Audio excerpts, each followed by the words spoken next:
त्या एकनाथ शिंदेना सांगा जरा अभ्यास करा, अभ्यास करा जरा, डोक्याला तेल वगैरे लावा थंड डोकं होण्यासाठी आणि मग अभ्यास करा. परभणीमध्ये भारतीय जनता पक्षाचे 12 नगरसेवक मुसलमान आहेत, हे त्यांना माहिती आहे का? शिंद्यांना का उचलली जीभ लावली दाढीला, टाळाला पण नाही दाढीला. 12 नगरसेवक भारतीय जनता पक्षाचे परभणीतले मुस्लिम आहेत.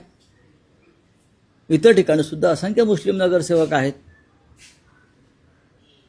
काय या देशामध्ये, या महाराष्ट्रामध्ये मराठी भाषिक मुस्लिम आहेत, ते काय घुसखोर नाहीत ना, मराठी भाषिक मुस्लिम आहेत. आमचे तालुका प्रमुख आहेत, ते आमचे पदाधिकारी आहेत, वर्षानुवर्ष काम करणारे.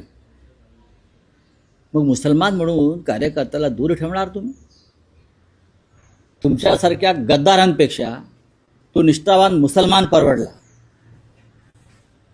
तुमच्यासारख्या बेईमान गद्दारांपेक्षा ज्याने ज्या ताटामध्ये खाल्लं तिथे तंगडी वर करणारे आहे सगळे लोक शिवसेने, त्यापेक्षा निष्ठावान शिवसैनिक आहे.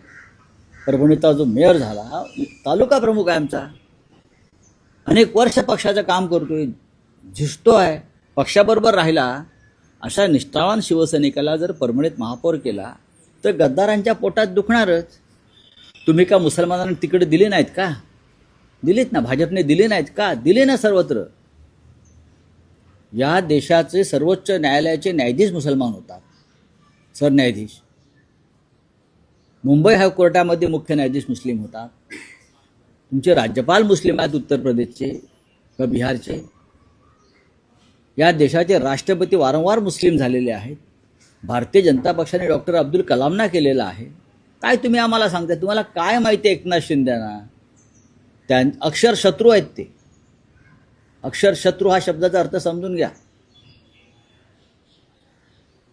भारतीय जनता पक्षाला संधी मिळाली असते ना महापौर करण्याची परभणीत, तर त्या 12 मधलाच एखादा मुस्लिम नगरसेवक झाला असता, लक्षात ठेवा.